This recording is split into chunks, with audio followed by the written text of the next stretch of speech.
Well, good afternoon everyone, and thank you for joining us. Very good turnout. Now mention the N word to anyone and they sort of break out in a cold sweat and really start worrying about networking. And the problem, I think, with networking, or that word, is that it has a really bad image. I think some of these images, very cliched, businessmen going to special meetings with hats and jackets and special buttons, or the proverbial long lunch at the golf club. And that's sort of our current thinking about networking. And of course, that was sort of 30 or 50 years ago, where you actually used networking to climb the corporate ladder. And it was very sort of elitist and nobody was collaborating or sharing. It was very much for personal gain. But if we fast forward to today, really I think networking is recognised as a very critical part of career advancement. But I'd like to talk today about, well, my personal view. It's not only important for your career, but I also think it's a very good skill to have in life. Because really networking stretches way beyond finding your next job. It can be a real source of inspiration if you're connecting and learning from others and people that you wouldn't normally encounter.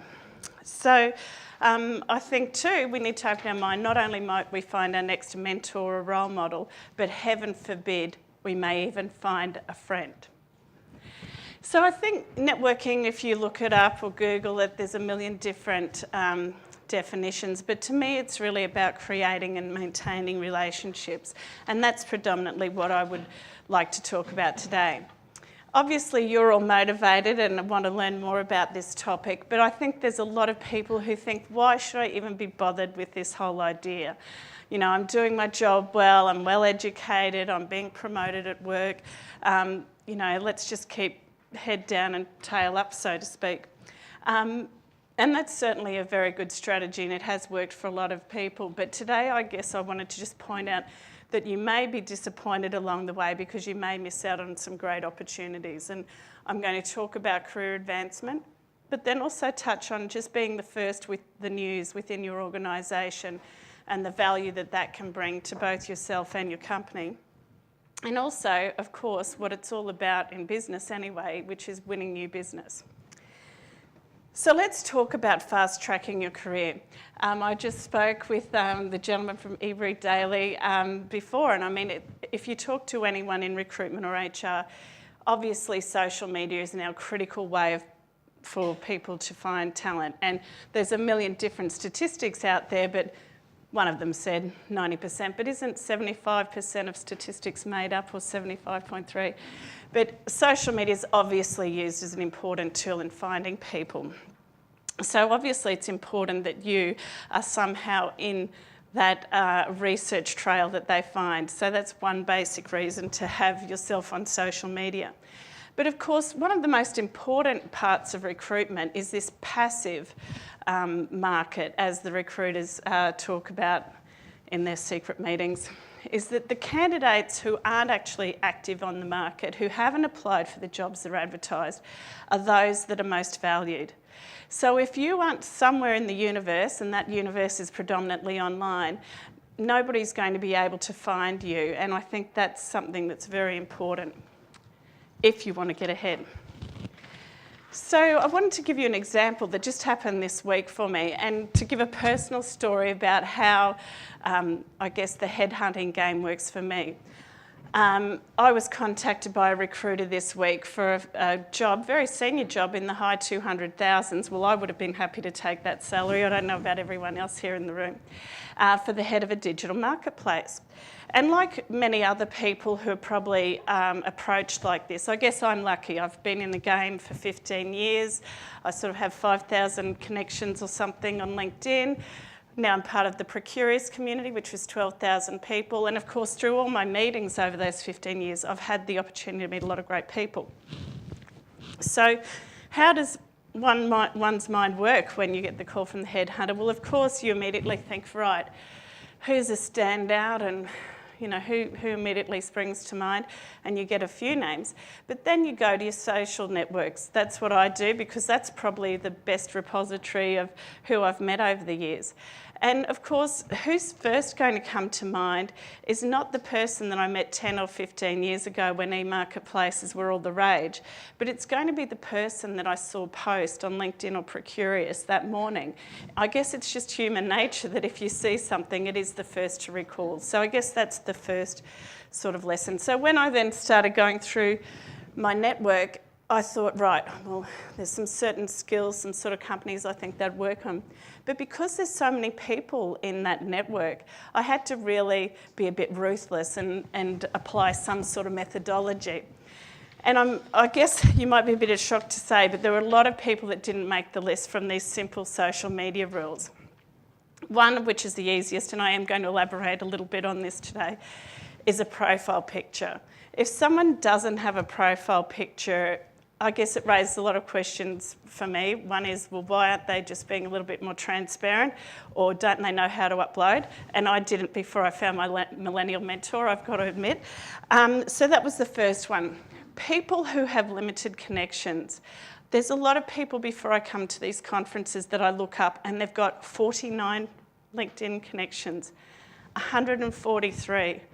I'm sorry, but if someone doesn't have 500 connections, they don't rate with me. And I know that sounds scary, but I just think, how could any senior procurement professional not have been connected with 500 people? I mean, it's just beyond. Even just connecting with people in your own organisation should take it to at least 200. Then you have the suppliers you've met, and it doesn't have to be the sales rep, but what about the managing director of your suppliers? You should be connecting in with them, or the head of research at your suppliers. You should definitely see what they're posting. And then, of course, all the market research you do and the outreach. So for me, and I know that a lot of people will be a bit horrified, I really don't think that if you have under 500 connections that you're really out there and have a network, basically, which is, I think, an important part, and I'll elaborate a bit more on that. The other thing I do is Google people. Now, not everyone speaks at conferences, not everyone publishes posts, but you would hope that someone's name would have been mentioned somewhere along the line, even speaking at a company conference or even on their website. So that's sort of the process that I personally go through, and I think other senior executives will, and I imagine for sure that the recruiters will do that sort of process.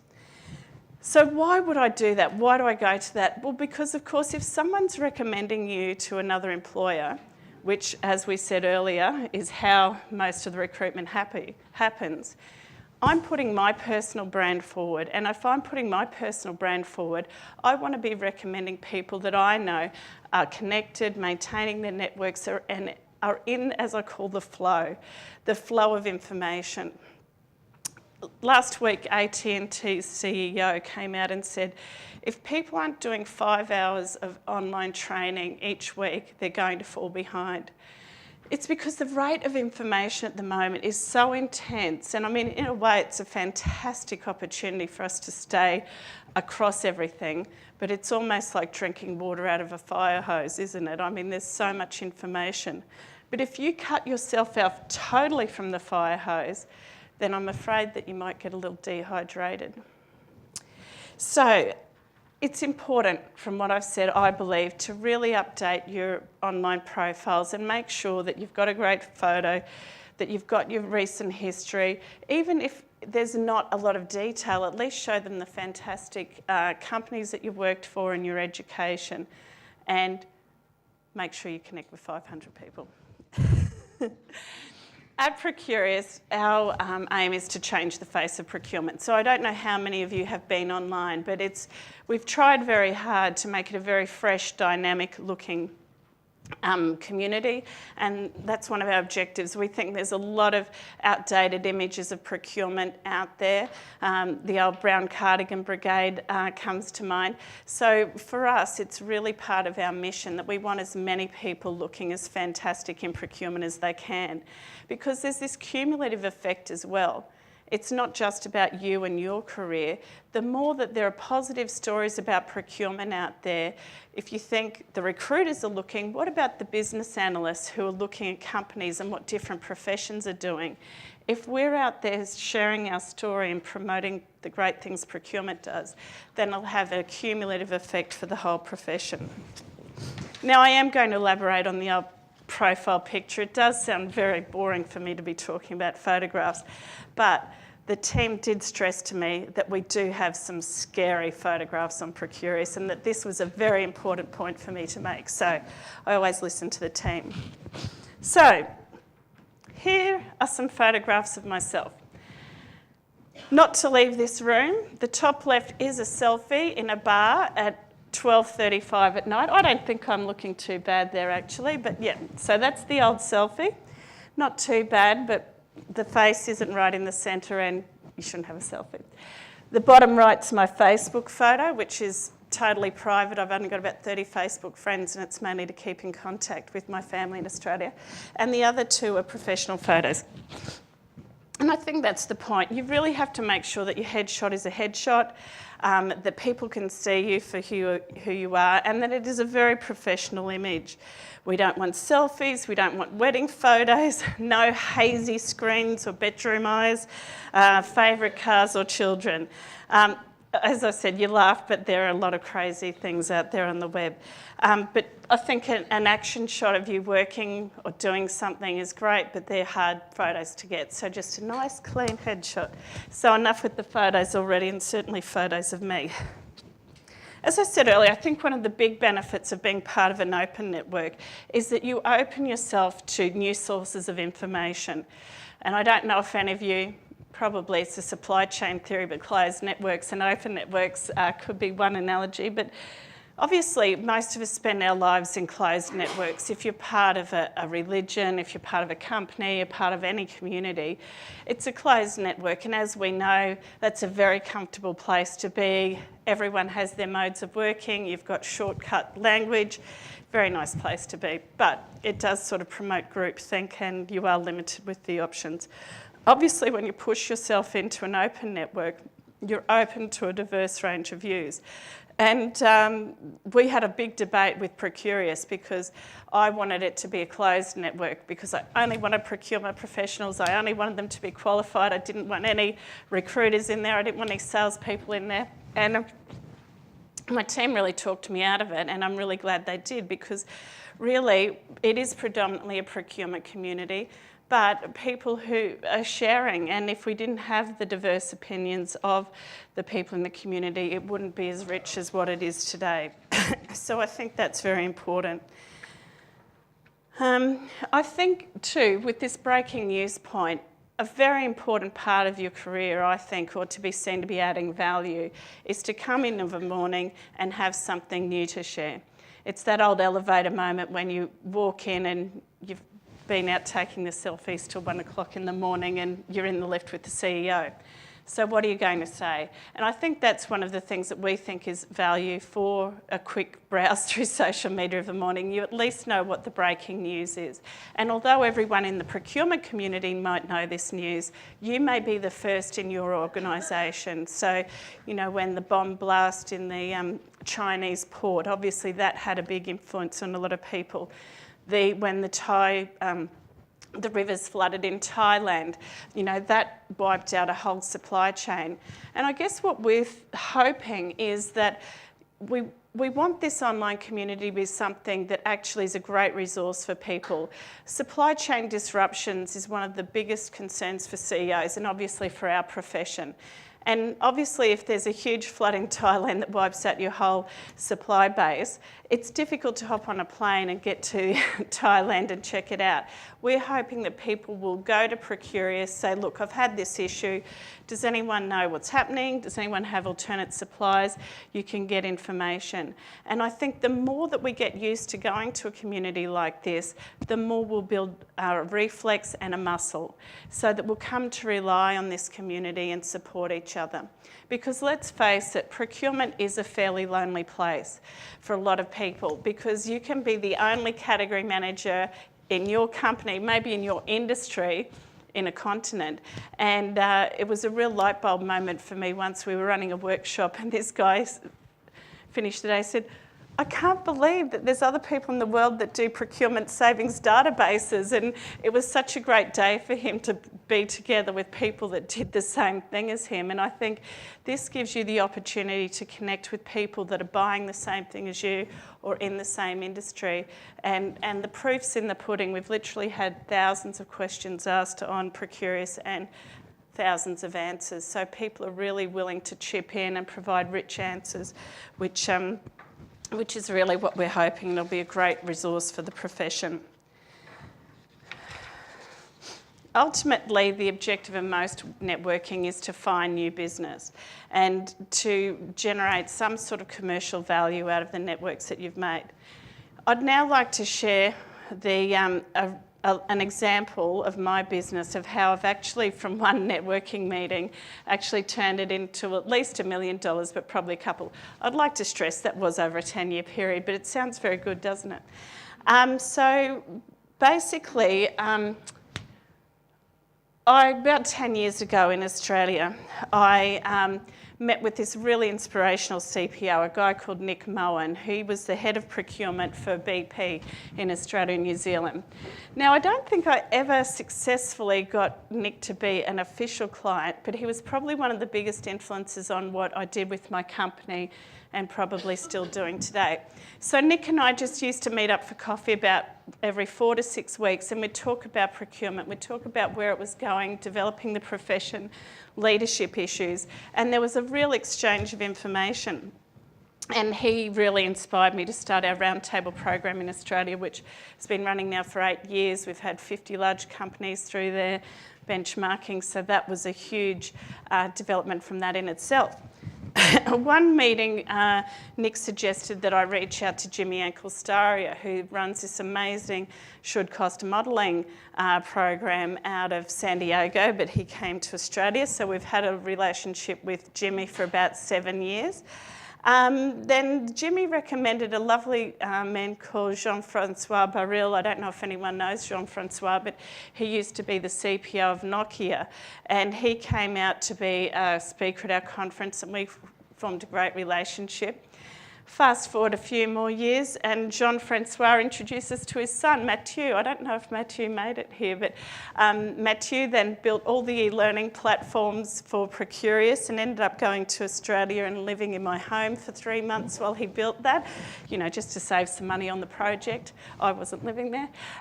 So then fast forward again, and Jean-Francois recommends Eva Wimmers, who was the former CPO at Deutsche Telekom, and she came out to Australia and helped one of our clients. And it goes on. I met someone who, we started an executive program, then we met the woman who runs that. She does a CPO. So you can see that out of this one meeting, which was really a connection that we made and cared about leadership and the development of the profession, all these other benefits came. And I think that the other point here is it wasn't just Nick and I that benefited, but hundreds of people have benefited through the training and the learning and the connections that have been made through that relationship. So, you know, next time, hopefully, that you're asked out for a coffee meeting, you'll think, hey, this could be something.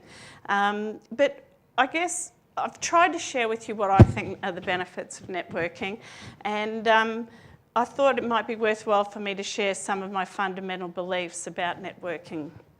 And the first thing for me is that it has to be from the heart. And when I say the heart, I'm talking about authenticity, and I'm also talking about you have to care more about what the other person gets out of the connection than you do for yourself. So for me, that's something really important, and I've spent a lot of my life, working life, trying to help other people, and by some great outcome, I've managed to do well too. So I think that, you know, if you can come from that perspective, then your networking will always be coming from the right place. And there's been a lot of research that says, you know, basically, and there's no rocket science in this, is that, you know, if you give and help others, you're going to have a higher level of satisfaction. And if you ask other people for help, their self-esteem is really enhanced because they feel like they're valued. So I guess my question is, if the person asking the questions is benefiting and the person answering the questions is benefiting, what's stopping us from asking more questions? And I think what's stopping us from making a lot of these connections is fear. Probably a bit like when we used to date, fear of rejection or fear of the unknown. So I think that's the number one thing that we probably have to get over with networking and understanding why we're doing it, but also come over that fear. And one of the things that can help you with that fear is to understand that it's a two-way street, is that if you turn up to a cocktail party or you're on Procurious or on a social network, the other people there are to network as well. So you're both there for the same reason, and therefore, it should be quite a good mutual exchange. The other thing is a philosophy for me, and you might laugh at this, is that, networking is both formal and social, or formal and informal. I had a joke that I went to one of my boys' kindergarten party one night, obviously in Australia, and I managed to pick up another major client. That was a $1 million client that we worked with for a year at a kindergarten party. So my point is that even when you're off duty, and she's also a good friend now, so even if you're off duty, there are opportunities to network and to learn about other people. But I think too, with this whole boom of online, there's questions about, well, can I have a great network that's just online, or do I still have to come to these conferences and meet people and cocktail parties? And I'm a huge believer that you need to do both, because there's no replacing the face-to-face connection, because that's where you find out what people's aspirations are, what their motivations are. You find out if your personalities connect, because I think I've learned over time that unless your personalities connect, you're really not going to create that magic that you need to have the productive relationships. So what do I use online for? Definitely expanding my network. And I think the benefit of online with these profiles that the platforms have is that you can almost pre-qualify your contacts, can't you? You can see, what do we have in common? For me, it's easy. If you work in procurement, we've got a lot in common. But what school you went to, which companies you've worked for, you can quickly look through that and see where the connection points are. In the offline world, you'd have to probably meet someone 3 or 4 times before you found out where the crossover points were between the two of you. So I think online helps you speed date, accelerate, fast track that whole getting to know you phase. I also think online's got a very powerful role in keeping you connected with your network. So obviously if you've got 5,000 people in your network, or if they're in Australia or China, it's not convenient to meet up with a coffee on a regular basis. So for you to be able to post, to share information, to direct message them or email, just make sure that you're top of mind for them and in the loop when, particularly when they're looking to recommend someone for a new job or they need some help. Another fundamental belief of mine is that it's okay to have all these networks, but if you can't connect the dots, that is, if you can't sort of turn it into some sort of commercial value, then you're sort of missing a great opportunity. So a lot of people have a lot of connections, a lot of people in their database maybe, but they don't really know how to connect the dots. And I think Steve Jobs said, you can't connect the dots looking forward. You have to move through your life and sort of look back, and then you can connect the dots. And I think that's an important thing to understand when you're networking is you'll meet people, you'll connect with them, in an emotional sense, but how they actually play out and what role they're going to play in your future, you really don't know. I think the most important thing is that you find that personal connection and have something in common, and then let the relationship play out a little bit. So I think that's a really important thing to think about is how are you using your network? And the word using sounds terrible, but how are you giving back to your network and providing value to others? So you can see for these reasons and so many more, I really believe in the power of networking. And I think that is why we started Procurious. A lot of professionals still tell me they don't believe in the N word. And a lot of CPOs tell me they don't accept a lot of LinkedIn invitations. So you can imagine how hard, after what I've shared today, I find it really difficult to understand. And after all, who wouldn't want to connect with me?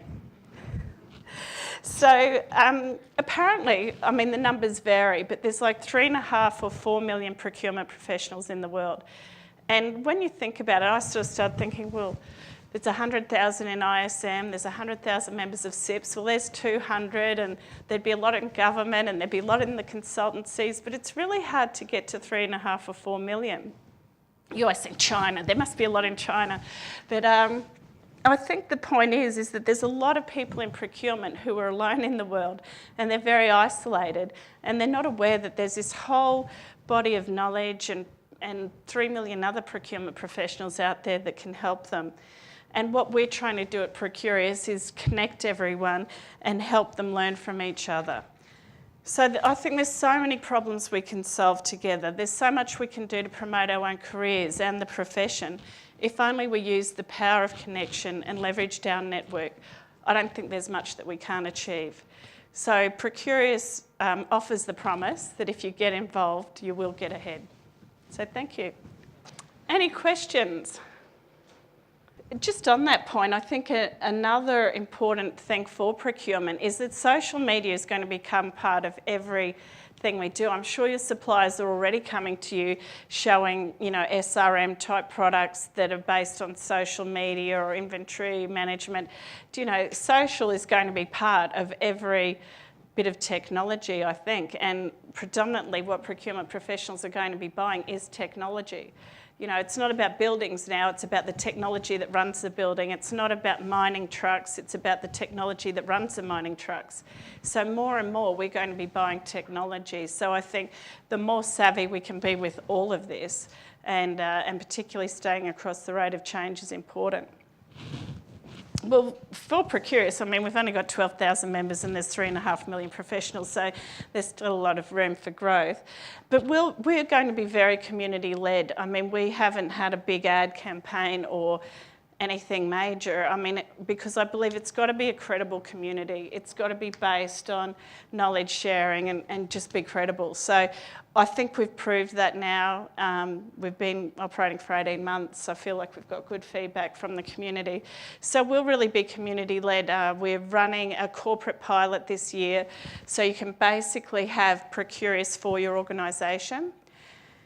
The value of that is many CPOs, global CPOs, might have 2,000 people reporting to them, but they really don't know who they are or where they're located or what their skill sets are.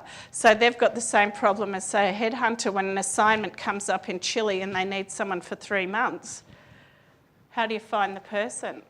So the profiles and having internal group discussions. So that's probably the next thing for us is the corporate thing. But, technology is going to move very quickly, and our challenge will be to keep up with that as well. Any other questions? Concerns. What did you think about the 500 connections? I was trying to provoke you all there. Because I know a lot of people have said, I do not want to connect with my, suppliers. I don't want to connect with salespeople. But obviously I'm not in your position. But I mean, okay, so I couldn't agree more, but I think you should have 500 high-quality ones. And I think for me, I've only been in Europe for 3 years, and so I definitely know most of the CPOs in Australia, in Southeast Asia. So trying to connect when you're a new person and they go, who is this crackpot? I understand that, but if I'm trying to invite you to talk at the Big Ideas Summit that only has 50 people and maybe only 10 CPOs, you might want to get that invitation. So that's just one example. But who else is trying to reach out to you and they can't get your email? Oh, poor old Caleb, he's got the job. I said, come on, Caleb, you've got to find some way to connect, but you've got to go through the switchboard or what have you. And people may give up. They might say, well, the head of Tesco, I can't get through them, but I'll go to Sainsbury. I can't get into J&J, so I'll go to AstraZeneca. They've got the same sort of background. I'll ring them. Because literally, if you can't connect with someone, you can't connect.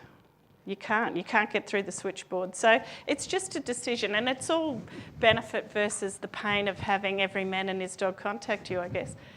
Well, that's right, and I think you can hopefully build your credibility. You know, what we're trying to do through social media is say, look, we actually do understand procurement. We've been working this for a long time. We understand the issues. So it's not somebody just contacting you and you can all do the same. It's a great way to share to promote your own personal credibility. But also as a leader, I think in large global organisations, communication and change management, that's what global CPOs get paid for. They don't, okay, they cut a few big glamorous deals now and then, but essentially their job is to get the right people on the bus and get them heading in the right direction. So a lot of what a great CPO can do is change and get the culture right and get people heading in the right direction. What better than a 24/7, 365-day communication channel to reinforce to people what you're on about? So in procurement, we go through these different cycles. It's always cost down, but it's innovation, or it's corporate social responsibility, or it's something else. If you are continually as a leader posting notes about innovation and look at this, look at that, people will soon get the message, he is about innovation or she is about safety. Do you know, oh, here's my safety share for today or whatever. It's a perfect way to keep reinforcing the message. And I think with the private networks that we'll develop on Procurious, people can ask questions and you can respond immediately. You don't have to wait for your next world tour to explain why the company's going in this direction or what have you. You can do a day-by-day little guiding people, keeping them on track and addressing any misconceptions as well. So I think as a change management leadership tool, social media is very important too.